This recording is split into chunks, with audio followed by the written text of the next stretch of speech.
spending time on myself in the pursuit of evolving, bettering myself, learning, working through past experiences, mistakes, trauma, emotional stuff, growth, all of that. That is a core pillar. Then when I go out into the world, whether it's my relationship, my business, my team, I am a better version of myself than I was yesterday, a year ago. Be really kind and compassionate, of like writing to yourself. Treat yourself as if you would treat the person you love most and you would want to treat, like how to treat them. All right, welcome to Doing the Work podcast, where we talk about optimal habits, meaningful community, and self-actualization. It's an absolute pleasure to have my guest on today. We are fellow gym owners, but so much more than that. Shawn McQueen, welcome to the show. Thank you, my brother. Great to be here. Yeah, you are in upstate New York, right? Upstate New York, yep. 45 minutes south of Albany, Hudson, New York. It's awesome. It's beautiful. Like I was mentioning before the show started, you've got a beautiful backdrop there. You're very lucky. Down here in Texas, it's hot. So I recall. We share a little bit of, you being in the service. I was in the service from 2006 to 2010. So that's another commonality we have as well. And I remember Texas being very, very hot. Yeah. Were you down in San Antonio? Yep. San Antonio. Yeah. Oh yeah. It's hot. It's a cool part of the state, but it does get hot. For sure. Yeah, well, if you wouldn't mind, just a quick background on yourself for our audience so they kind of understand where you're coming from. Yeah, so if I back up, I grew up in upstate New York. When I graduated high school, I was a little bit in this arena where I didn't want more schooling and felt a little bit adrift. So I had this little interim where I was helping build houses. I didn't further my education, and around that time, I was working with someone who had mentioned the military. That led me down this curiosity path. So I began. I enlisted in the service. I did 4 years in the Air Force as a security forces Raven. Got to travel the world. And when I think back to my time in the military, outside of the amazing things that I felt I did. And the connections, it really instilled and anchored some really impactful values that I can appreciate now later in life. From there, I went on to for some schooling in nutrition, and it was around that time that I fell into the training space and the helping space, and that was always a calling with me. And if I draw it back to my mom, before I left for the service or college, my mom kind of always implanted within me to follow your heart of what's going to move you and matter to you, and then from there figure out the economics or the money, and not let something drive you just to have a job or security. And that implant from my mom, I credit her for a lot of things in my being, but some of that being a real kind of core tenet of following your intuition and your drive and your passion and what's going to light you up. And then from there, obviously evolve that. So that led me into wanting to help people. And I really became passionate about fitness in my time of service, nutrition. And then it became, man, I really love doing this. So then began the journey of helping that. I'm a 12-year gym owner in the strength and conditioning space, obviously CrossFit space. We obviously met through evolving that through a business mentorship and evolving and learning and improving skills. I've been almost what feels like a lifelong student of personal development and personal growth. One of my beliefs is to always work and put time into yourself through, whether that's working through your own stuff, your healing. Like, we all have things, and the more we can work to improve ourselves, the more we can go out and give to the world and be in the world. So Cliff Note version there. Yeah, I love it, man. There's so much in there to unpack. I was taking a lot of mental notes because there's a lot of things that I want to ask about. I think it's so beautiful, the advice that your mom gave you. And this is something that I really try to take to heart and help other people too, where it's, look, find what you love and what serves the world, and you'll figure out a way to make money and get your needs met doing that, but you will live a fulfilled, happy life. But if you just go for what pays the bills and meets your needs, but don't have that love in it, it doesn't matter how much money you make, you will be unfulfilled. 100%. I think to piggyback off the thought, it's, looking at it now, a more mature, wiser version of myself. Maybe that was something that she experienced for herself, and within her children wanted to implant this deeper, more meaningful lesson of a seed. Like, it's planting a seed. At the time, it's like, yeah, great, thanks, mom. And now, as it always stayed with me, and I can look back now and appreciate it because I see it all around me. People who are unhappy in the thing that they do. And when you stay curious and you ask them, why did you get into this, or how did this even come to be? And it was about security and scarcity and collecting a paycheck. Yet this time of 8 to 10 hours or more a day you're going to spend at something multiple times a week, where you're spending the bulk of your time, the environment not what you want, the people, how you're treated, and it's like, man, that's not something that feels, like you mentioned, fulfilling. So yes, it's scary. Yes, it's taking time to get really curious and clear with yourself of like, what would that thing be that's really going to light me on fire, and I would be passionate about, and I may not know how I'm going to turn that into a career that gives me security and profit, and while I'm experiencing joy. But that's part of the path, and getting help along the way, making mistakes, being okay with making mistakes. How we talk, like you shared in your thing of like, fail often, like being okay with that, like being okay with making mistakes and learning along the way and using it as growth to propel your journey. I think there's a lot of merit in that. There's a lot of opportunity in that. And I understand that it's probably the road less traveled because it's scary and it's unknown, and a lot of us crave certainty. And if we zoom out and say, well, what's the life I really want to live and that will fulfill me? And it will take time. It will evolve. It will progress. Is that a thumbs up? I see. Awesome. It will progress. It will change form, and the version, I'm sure you can relate, the version of me maybe 5, 10 years ago, what's important has evolved and expanded, and I'm sure it will continue. And just that inner knowing. So absolutely a beautiful lesson from mom. Yeah, I think too, what you said kind of reminds me of two things. One, we all know so many people who get into their 40s who have a bit of a midlife crisis because of what you just talked about. Mm-hmm. They realize, they look over the past 20 years and realize that they spent all this time and all this Yeah. effort, and they aren't where their dream, they weren't really working towards their dreams. I think that's largely because people don't go through the effort of projecting a future and desire that they want. They oftentimes just take whatever opportunities come along first without thinking about a grander plan. What's the Seneca quote? He who knows no harbor, any wind is the correct wind. So that really reminds me of that. So, and another thing that you talked about for me is, you know, work and effort.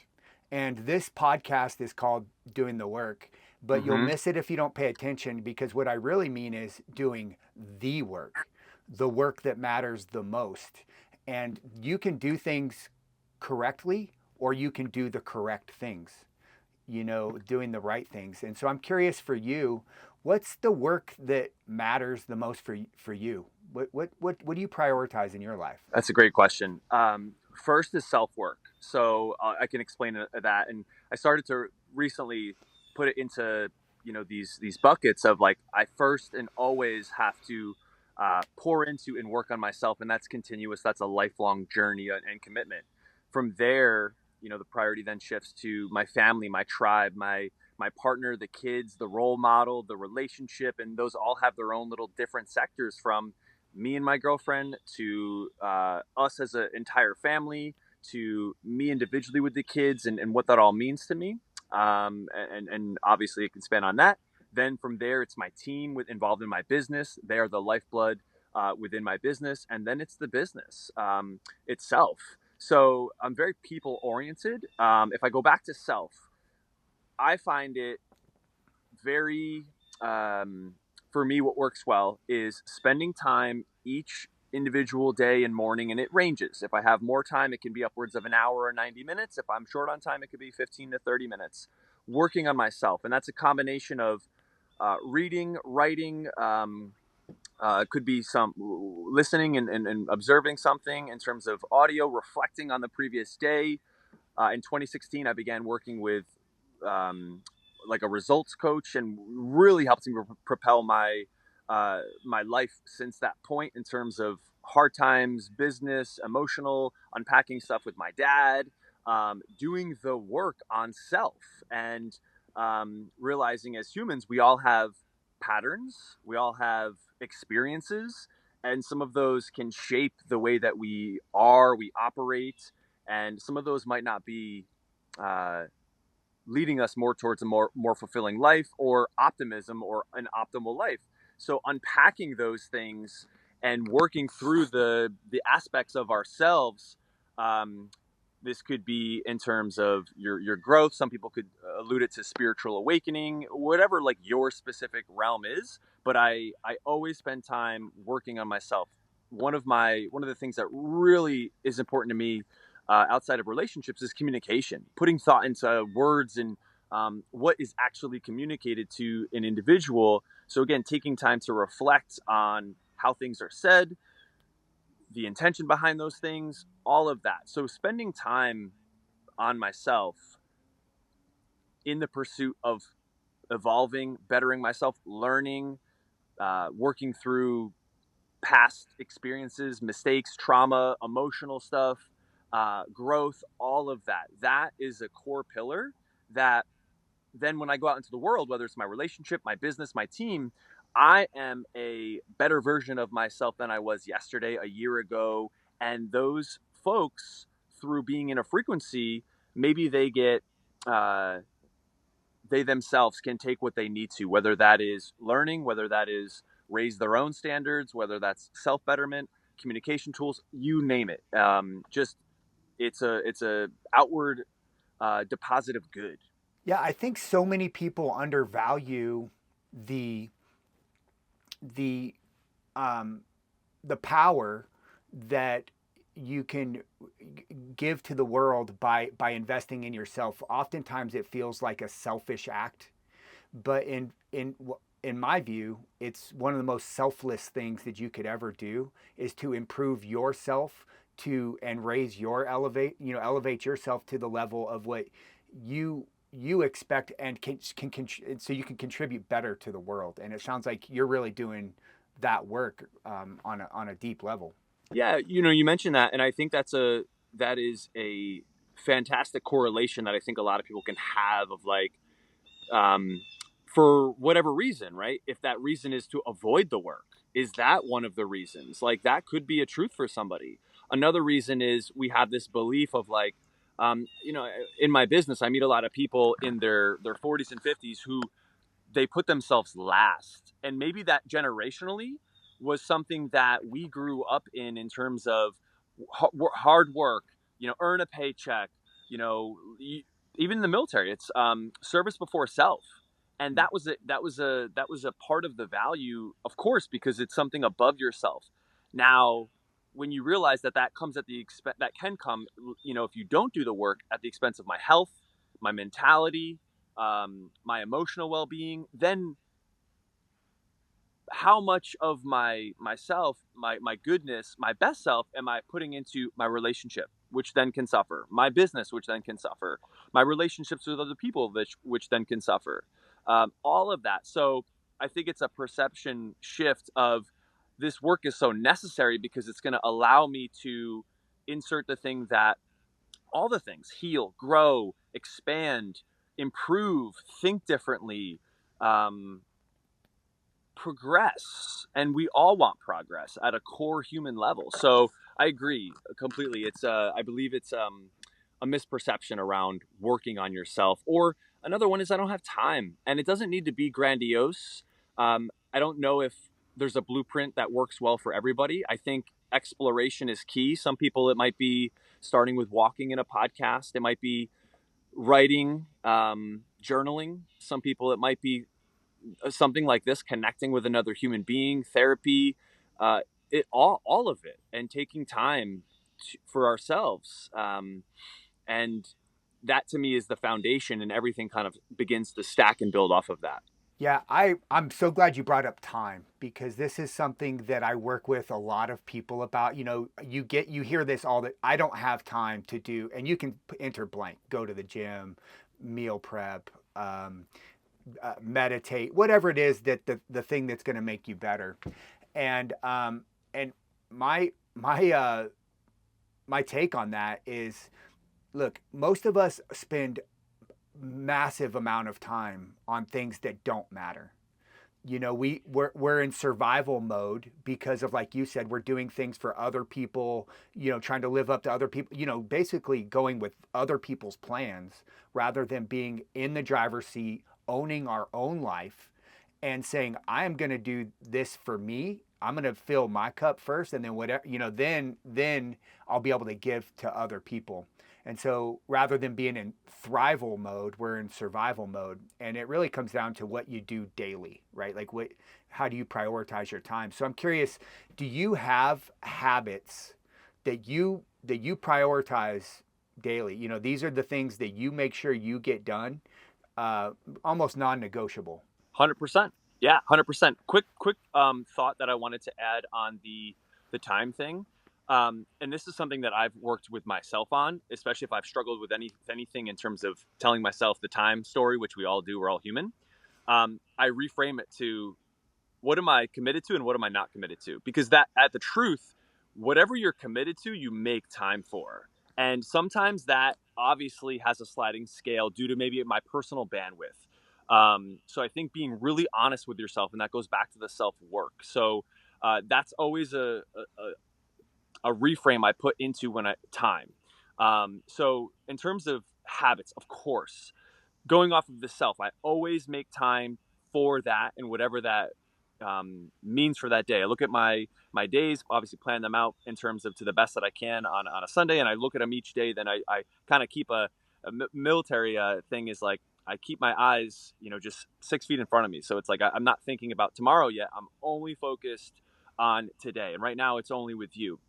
So looking at that, it's like working on self. My nutrition across 20 years is extremely dialed in, and that is the next pillar for me, and that is just a similar structure day to day of what I'm going to consume, and even a lot of it's elimination. It's mostly high quality lean meats, protein through that, fruits. My body has a unique relationship with vegetables, so I keep them. I have to keep them a little bit minimal, but it's mostly a meat and fruit consumption with one addition of rice towards the end of the day, that meal. And it's similar day to day. And that eliminates a lot of thinking, a lot of, roller coaster that could happen with the body or emotions or mood. And that's just a discipline, some sort of movement. That doesn't mean that's I work out 7 days a week. I'm committed to 5 days, so some form of exercise. I love to so those three are self development, nutrition, and movement are like pillars. Then looking at like my relationship, my partner and I, we have this practice where at the end of the day, she's a full time nurse. I'm a business owner. One of the things that I think is important for the relationship is taking time for each other, and we'll get together and give each other the space in silence, like she's sharing or I'm sharing. Of tell me something, 1 to 3 things that you appreciated about your day or yourself, how you showed up in your day. Because I don't have no idea what her day looks like in that operating room, and maybe through the challenges as a business owner and the vast array of conversations and experiences and things you're doing, she may not know. So I don't want to bring my problems to her, like, oh, I just had this tough client or anything like that. It's maybe I appreciate that I held space for a challenging conversation today. And again, more in the realm of like that goodness versus complaining or negative energy. So we do that for one another. And then we aim to also share at the end, once we're both done, one thing that we appreciate about the other. And it could be appreciate, it could be, I really appreciated how when I came home, the house was, super clean and I have to think about that, or the kiss you gave me before work, whatever that is. And it keeps that importance because, again, I think if we zoom out, what's really important? My health, from there, my person, my relationship. And I don't ever want to lose sight of that from I'm chasing down things to improve in my business or lose sight of what truly, truly, truly matters. Because I think, again, as we get older, we learn it's a lot less things. It's not social media likes or anything's in that realm. It's being healthy, leading a fulfilling life, service, helping. This right here, someone might connect with something within this podcast or your previous podcast, and that is doing good work out in the world. So you contributing to that service and being a part here, like meaningful work, our people, our children, our partners, our close family. So those are a few things daily. And then, of course, as a business owner, there's specific kind of plugs and plays and coaching and showing up in the world. Last thing I'll share here is wherever I go, I aim to have the mentality to make it better. So that could be just with my energy, my enthusiasm, my curiosity, giving someone the space to listen, a smile. So I try to carry that energy with me where I go because you never know what someone's going through. And I would rather bring light to a situation than anything else. I love the one. You've just got such an amazing mindset and perspective on life, and you've clearly done the work to kind of establish and rank and order these things to know what does matter, and you've got kind of like a order of merit list in terms of like what ends up at the top and what ends up at the bottom, and for me, relationships is so important. I for two reasons. One, as we've all heard, you are the sum of the five people you spend the most time with. I think who you surround yourself with is largely just like your habits determines what is it that you're going to be able to give to the world. What are Mm-hmm. going to be your contributions, and you can really kind of look around the room, the figurative room, and decide how that's going to be based on who you spend the time with. And so tell me a little bit more. I love your practice of gratitude. I think so many people have, frustrating lives because they don't have the vision to have, like what you talked about, the appreciation and gratitude for what is there.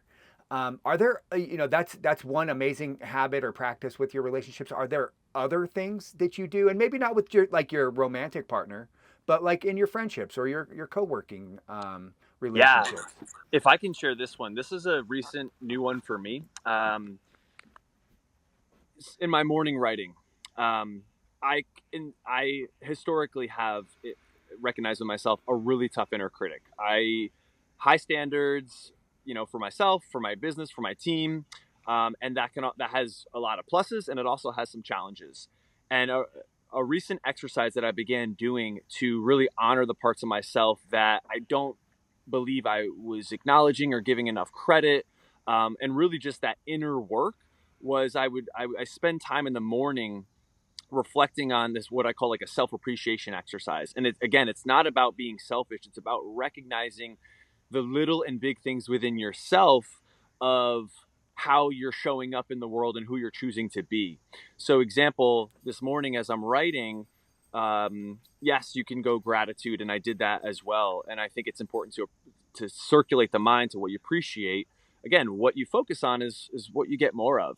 The self-appreciation exercise, taking time to work on that inner relationship with ourselves. I think we all can, if we're honest, that can be an area of challenge.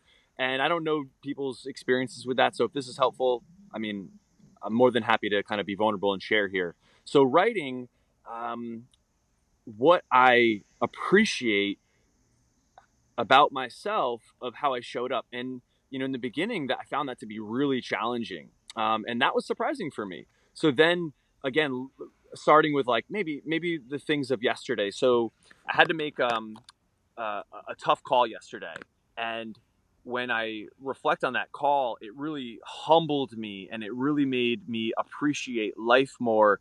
And what I could reflect on is again, I go to the heart. I really appreciate taking the time to prioritize the time with this individual, give them the space to be heard, to know that this is not a gym call. This is a call that I realize you're going through some really challenging things right now. And I also just want to let you know that I care about you. I want to give you the space to just voice anything you need to, and let you know that you're not alone. So um, it was taking time this morning to honor the part of myself that chose to do that.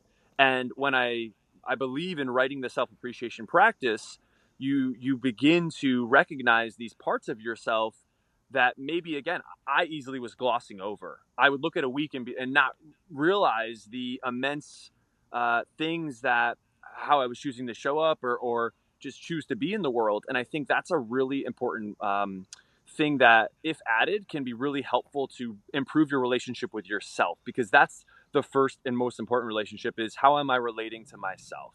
Then when I go out into the space with other people, I'm really working hard at being a better listener in relationships with people. In the coach, business owner world, it's a lot of problem solving and it's a lot of helping people. And early on in my relationship with my intimate partner, I realized that mentality, while it serves you really well in my line of work, my partner doesn't always want to be solved. She wants to be heard. She wants to be understood. So as I've evolved and worked on self, and learned from classic mistake making, it's giving a lot of people the space to be heard, because I have this belief that we as people truly want to be seen, heard, felt, and understood. And if you want advice, getting better at saying, "Hey, Ethan, um, are you looking for me to listen and be ears and support you in what you're sharing, or are you looking for advice?" And that gives you the ability to kind of guide me, like, man, I just need to explain this situation, and then I know to just literally hold space for you. Where I think when I've been a part of conversations, a lot of mistakes I've made and I see is it becomes tennis. It becomes like I share with you something really heartfelt on my mind, and I don't want to be told what to do. And we as humans, it's out of a loving place, but we miss the mark by being like, "Oh, you should blah blah blah blah blah," and that's not necessarily, as a human, what I'm looking for in the moment. I'm just looking to know that yes, this is hard, or yes, you understand, or yes, you relate. So it speaks more to the self work. And maybe someone, I could imagine someone listening to this and being like, wow, like, if that would be a place where I'd want to get to, I only got here by making all the mistakes along the way and realizing that's not the way that I want to choose to continue to be out in the world. So if someone were to relate with that, or yourself, or anybody, it's a process. It's a constant process of improving and reflecting.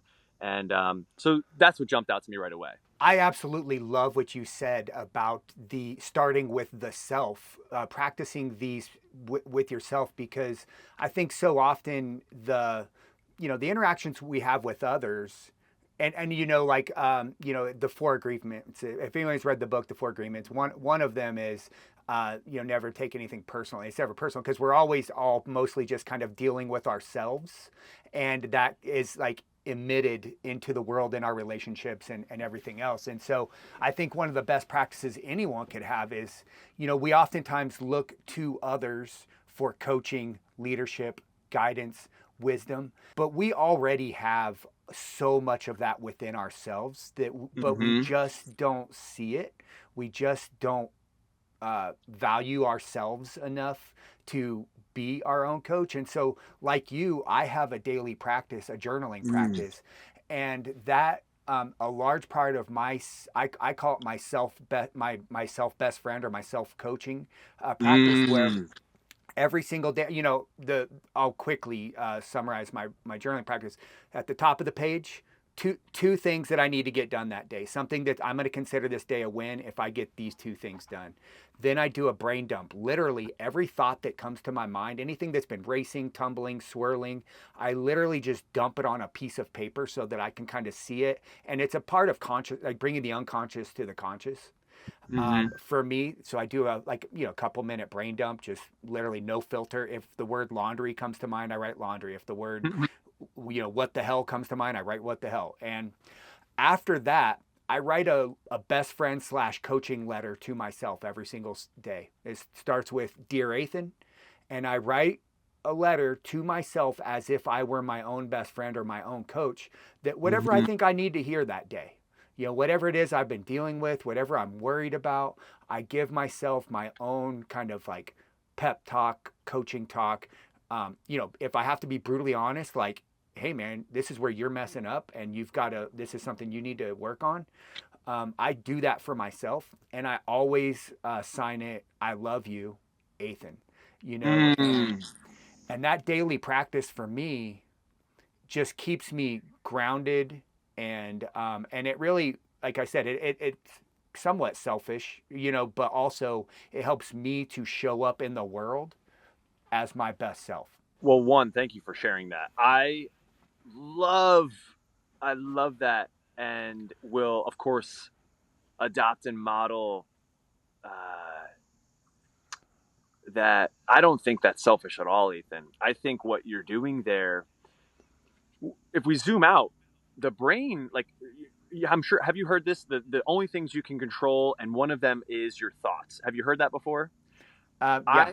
I think about that, and I say, I don't think you can control your thoughts. I think we get impulse thoughts. I think we have a better control over how we can react to those thoughts. So I think that's the missing link. I think a thought can come, and again, it could be a shameful thought. It could be something I've done in the past, or when I see someone. It could be a thought of judgment, and I want to move more into acceptance, and a million other things. And I don't know if we as humans have a control to that degree, but I think what we can get a greater handle on is our response when those things come up, not make it an emotional thing, learn how to navigate that. And when you shared what you're doing in the journaling of intentions for the day, which I love, I would even, I forgot to add this. So pinning to yours, like accomplish, um, one of the things I write in mine too that I forgot to mention is um, declaring who I'm gonna be that day. And I Mm. usually go to my weaknesses. So like if say one of my weaknesses is I'm working on being more patient. Today I will be patient. I will be patience. And then I reflect the next day. So I love the accomplishment. And then I love the brain dump because man, we take in a lot. We take in a lot in a day, in a week. And where does that stuff go if we're not outwardly expressing it, or we need our own private space with it? So I love the release of that, get it out of your head. And then I love the idea of communicating to self from self. I've done an exercise like that one time where I wrote a letter to my younger self, like Yes. my a part of my younger self that was maybe had gone through something challenging from my adult self, and then I did the inverse, the younger self to the adult self. I love the concept of self best friend. And again, I think working through the notion that I think that's one of the highest things you can do, because from that, as you heal, improve, reflect, grow, insert all the things that come from that, you're a better father, you're a better leader, you're a better friend, you're a better partner, you're a better podcast host, you're a better gym owner, you can be more and give more. And from that version of yourself, your life is more fulfilling, your impact is greater, and that's amazing. So man, cool practice. How long have you been doing that? I adopted it probably about 4 or 5 years ago. So I've Very got cool. stacks of journals of letters to myself, and it's evolved over time. And but yeah, it's like one of those non-negotiable daily habits for me. I have just a few, right? Like when I say like non-negotiable, that means under no circumstances am I going to negotiate with the weaker side of myself to not do this. And Yeah. that's become one of those things. Like I just um, you know, it's just like now I don't know. I prefer to do it in the morning, but I'm not always able to do it in the morning. But no matter Hmm. what, before I go to bed, I'm going to do this practice, and it's really been so healing and powerful for me. I had some thoughts. So one of the things you said is like someone said one of the things we can control is our thoughts, and I couldn't actually disagree more with that statement. I Hmm. think that the brain is all your brain is a computer, right? And it runs programs in the background, and it's also a perceptor, right? Everything in the environment, everything that's going on, it's kind of just like taking in and processing, just like a computer would.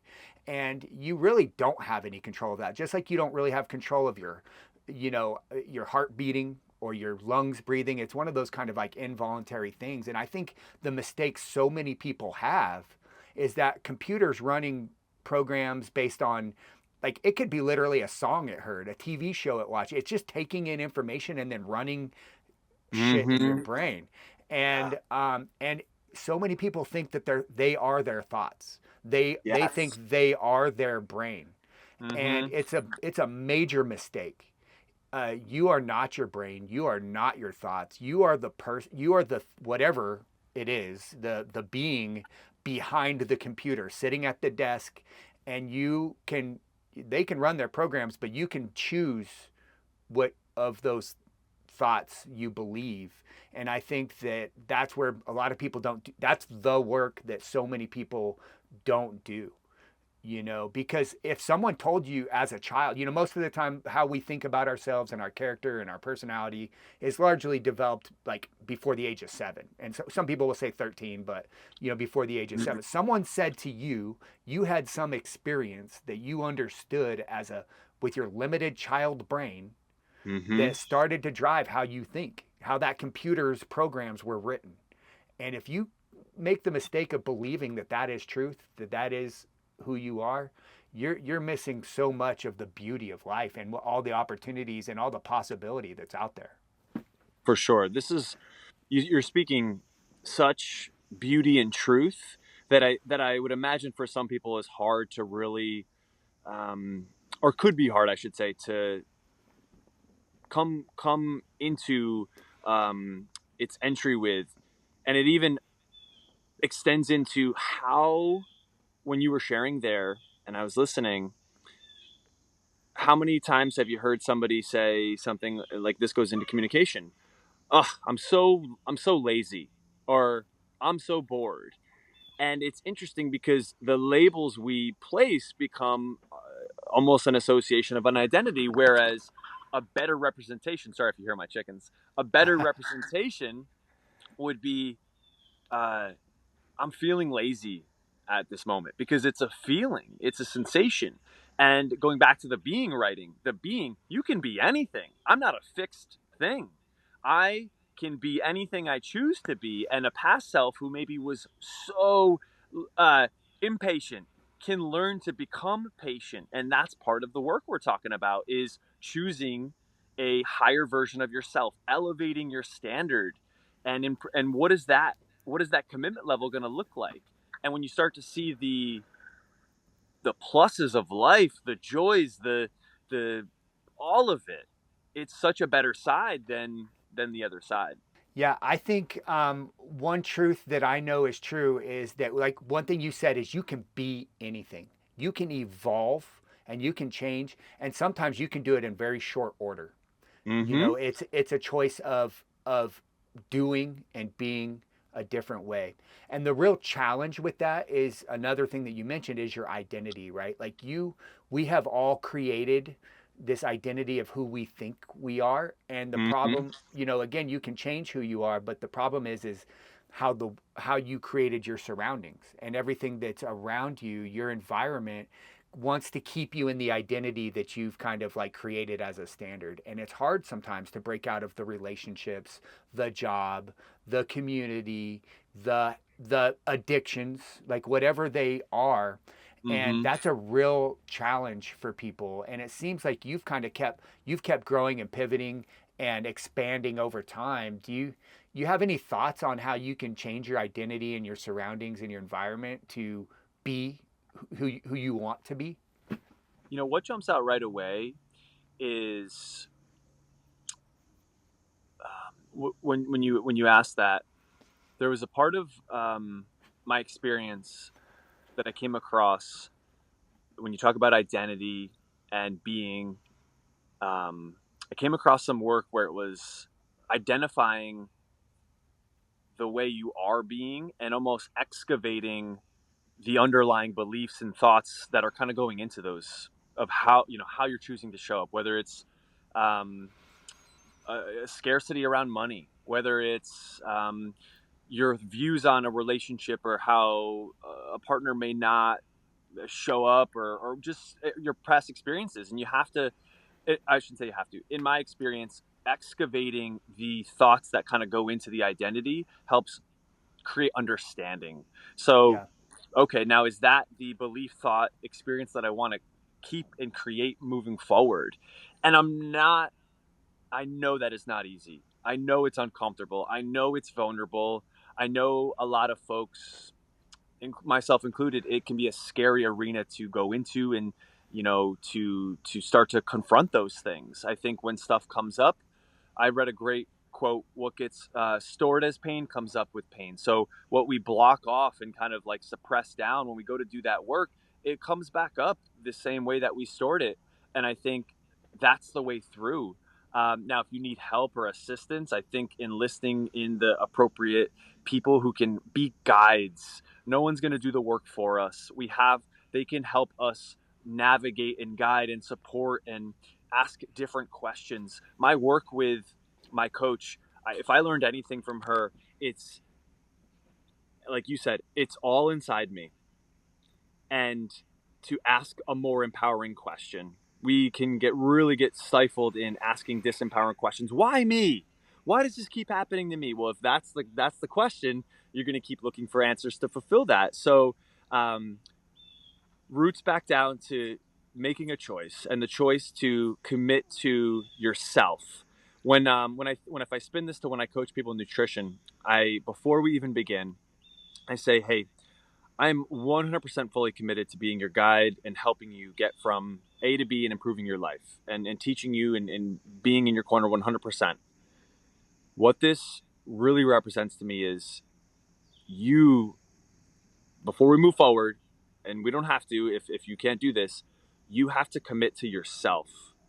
I can't Yes. do it for you. I can provide in the context, the information, but then there's going to be, like, we're going to meet, an hour or 30 minutes, and then you're going to be away from me the remaining part of the month.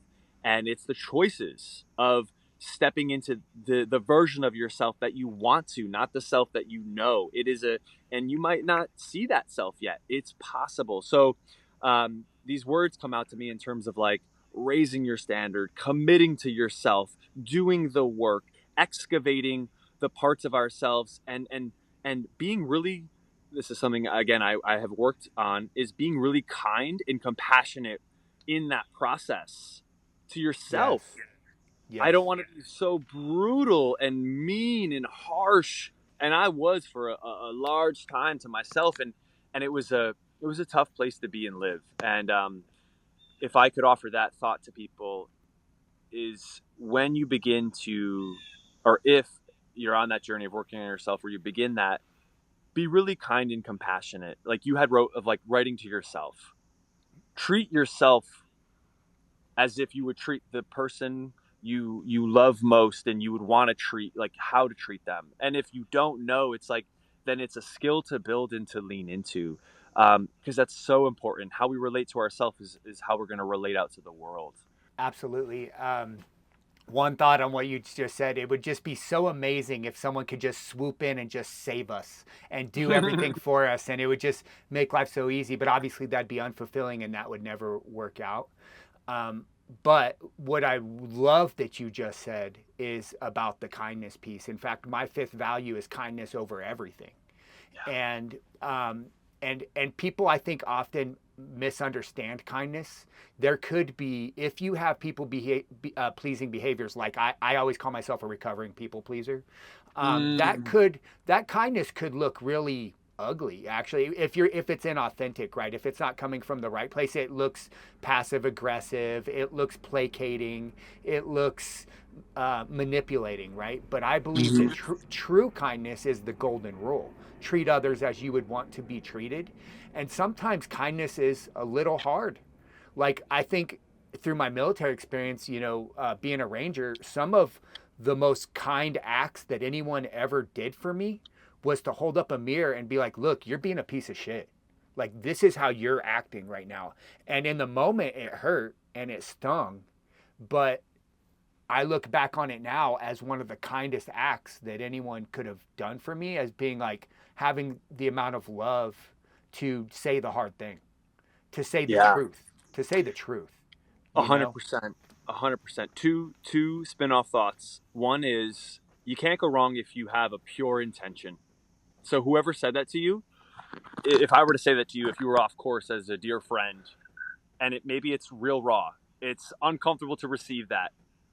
But if I know that pure intention, like I don't have to worry about the response because I know as a brother to brother, as a friend, as someone who loves you and cares about you, the intention is not to harm you. It's not to hurt your feelings. It's not to create ill or send you on a downward spiral. It is a reality check.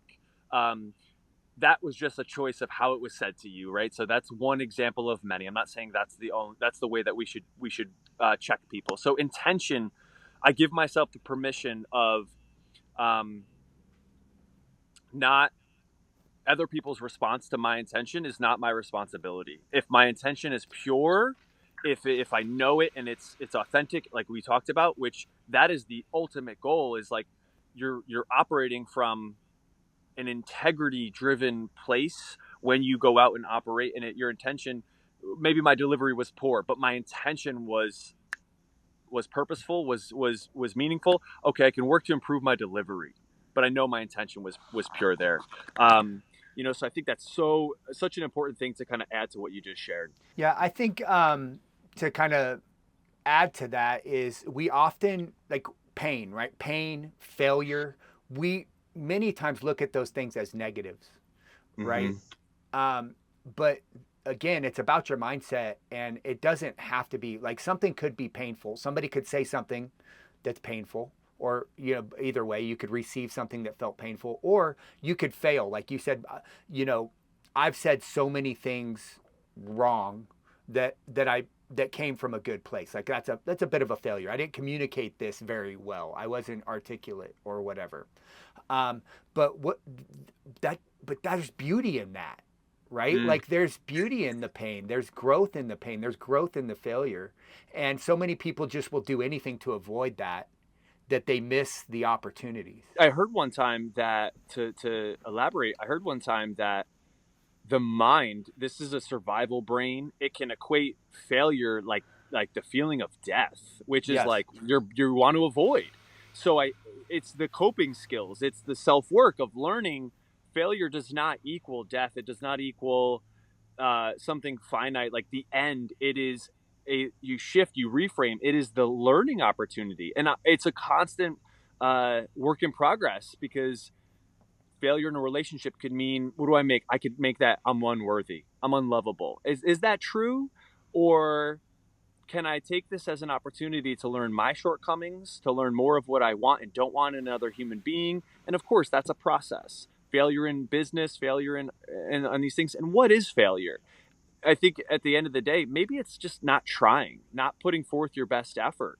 And then if I can look back at myself and say, okay, you know what? I accept that I failed at this because I didn't put forth the effort. But I can change that, and I can learn from that, and I can grow from that, and I can become a better person, and I can use that as a positive fuel and say, I don't want to experience that again. And now I know the road to failure looks like this. It is just purely not putting forth the effort. And because of that, the relationship, the business, the XYZ, it crumbles. It doesn't work.